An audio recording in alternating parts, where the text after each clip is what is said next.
Bonsoir Ali Traoré. Bonsoir. Merci d'être avec nous à la veille de cette rencontre déterminante pour la Roca Team. Monaco qui a mis une sérieuse option sur le titre dimanche soir. Hein. Oui, clairement une sérieuse option. Et même au niveau impact mental, Monaco a fait un match absolument extraordinaire à Paris.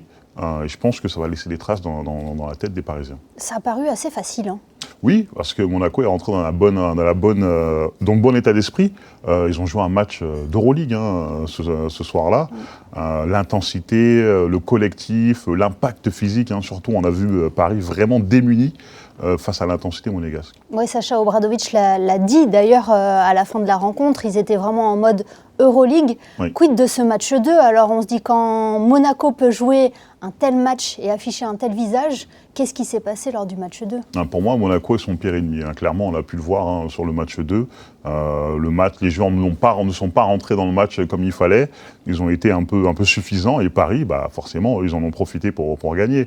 Donc, une fois que Monaco switch son mode et se met en mode Euroleague, comme on a pu le dire, on voit qu'il y a une classe d'écart. Clairement, Monaco est la meilleure équipe. Et voilà, à partir de là, ce sera que le mental de Monaco qui mettra dans les bâtons de roues à la Roca Team ou pas. Est-ce qu'il y a de la fatigue aussi à Ali Traoré ? Oui, possible. C'était une longue saison. Alors, j'ai pas compté, mais on dépasse les 80 matchs. Donc, il y a la fatigue physique, la fatigue mentale. Une fois que les joueurs ont vu que le match 1 s'est passé aussi bien, aussi facilement, ils se sont dit, on va se reposer un peu sur le match 2. Mais non, c'est pas le cas, parce que Paris, pour le coup, ils ont joué le coup à fond. Monaco peut ramener le titre à la maison pour la deuxième année consécutive, selon vous ? Oui, clairement. De toute façon, mon pronostic, c'était victoire de Monaco dès le début. Parce que clairement, c'est la meilleure équipe en France actuellement. Paris est un prétendant, mais je ne pense pas que Paris ait les armes pour empêcher Monaco d'être champion cette année.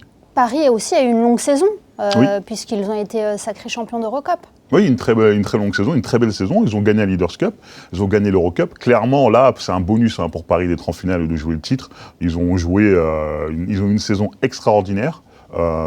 Actuellement, qu'ils gagnent ou qu'ils perdent, leur saison sera totalement réussie. En gros, Ali, il faudra reproduire le match de dimanche pour remporter ce fameux titre tant convoité. Oui, si c'est reproduit, franchement, je ne vois pas Paris. Même s'ils font un gros match, je ne vois pas Paris gagner parce que ce Monaco-là est absolument irrésistible. Paris qui jouera devant son public à domicile. Oui, en plus, on l'a vu, c'est un beau public avec 8000 personnes dans la salle, une belle ambiance, une salle qui pousse son équipe. Donc clairement, Paris, pour moi, fera un gros match demain.